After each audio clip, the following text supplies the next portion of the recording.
Hello, friends, and welcome to Take Two for this Wednesday, the 15th of May, 2024. I'm Jeannie, and I am so glad that you have decided to come along for the ride today. Well, my husband and I were gone for a couple of weeks. I didn't let the Take Twos pass by, though. I did do them from where I was traveling from. But in that time frame, I've been in regular touch with my sister because we had someone in our family who was going through a little bit of a rough time because they had a sick family member, and it was a touch-and-go situation. And so while we were on this trip, my sister was texting me and giving me updates of what was going on. And then when the updates stopped, I had a suspicion that maybe that might have been the end. And when I got back from my trip, I texted my sister, and sure enough, that was the case. Well, when I say family member, that's a broad term, isn't it, when you think of the word family? What does a family mean? Well, a family could be in the traditional sense, as we know it, husbands, wives, children, aunts, uncles, grandparents, etc.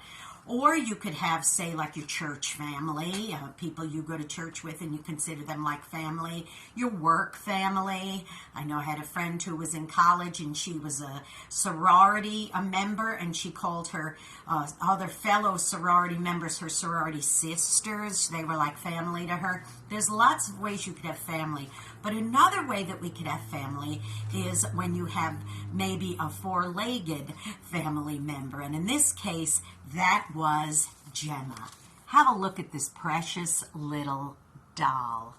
Gemma was my cousin Andrea and Manny's little dog. And she was the sweetest, most lovely, well-tempered, but precious little thing. And she got very ill, and she ended up lasting close to 6 weeks, maybe 5 or 6 weeks longer than the doctor, the veterinarian, had expected. And she gave nothing but joy to the family. And that's why I say, you know what? Gemma was, in fact, a family member. So let me tell you something else. She also had a very close friend within the family, within the animal kingdom family, and that was her buddy Dexter. Now, they've had various cats and dogs over the years, my cousin Andrea and her husband Manny, but these two just seemed to form a special bond. And while Gemma was going through her illness and she was getting towards the end, Dexter gave her nothing but love. My sister sent me videos of Dexter snuggling and cuddling up to Gemma as if to say, it's okay, sis, I'm here for you, we're family, I'll help give you some comfort. You know, there are many ways that we could be family. But you know what? The one thing that I discovered by just experiencing this situation with Gemma going and Dexter being the constant source of encouragement is the power of love. That's what a family needs to have in the center. It's that power of love. And I truly believe that power of love shown with Dexter to Gemma, and also the power of love and prayers by the family towards Gemma, is what strengthened it, and it's what kept Gemma going long after it was expected that her life was going to end. So we have a lot of joy and a lot of memories. You know, it's funny because my mother, when she was living, she loved Gemma. And when she would go over to my cousin's house, she would always have Gemma at her side, and she just loved her. And one year for Halloween, she made her a tutu. So I thought to myself, oh, I would love to have dug up that old photograph of Gemma wearing the tutu. But it's kind of nice to imagine. I don't know whether or not there's animals in heaven. It's one of those debates that's been going on for years.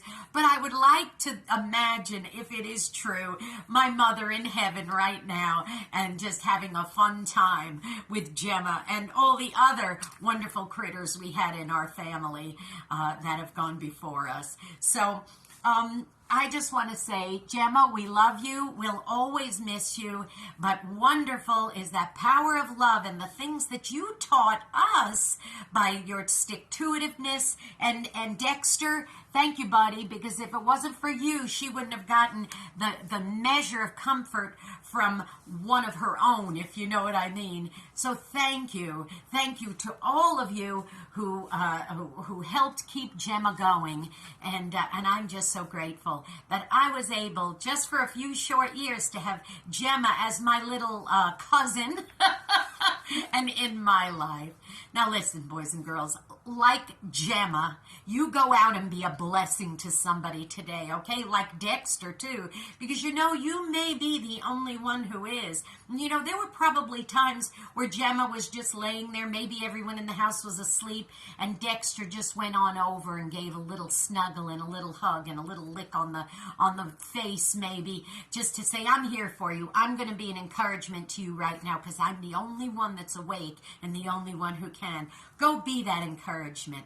Listen, don't forget also, a way that you can encourage me is, if you haven't already subscribe to this YouTube channel, please do so. Just go to YouTube, look up Jeanne Sigler, JeanneSigler, hit the subscribe button, hit the notification bell, and also don't forget to hit the thumbs up, the like, because that really helps with the algorithms, and I appreciate it.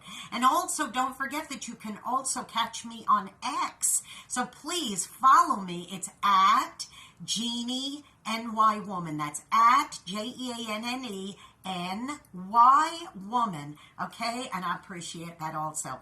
Don't forget to tune into my program, Through the Eyes of a New York Woman. You can hear that every Saturday on UltimateOldiesRadio.com, and you can hear that at 9 Eastern, 8 Central AM and PM, and then an encore presentation on Sundays, and that is at 5 Eastern, 4 Central AM and PM on Oldie700.com. That's Oldie700.com. We all take care. Have a wonderful week. And thank you, Gemma, for making our lives just a little richer. And thank you, Dexter, for showing us the power of love. I'll see you next time. Bye-bye.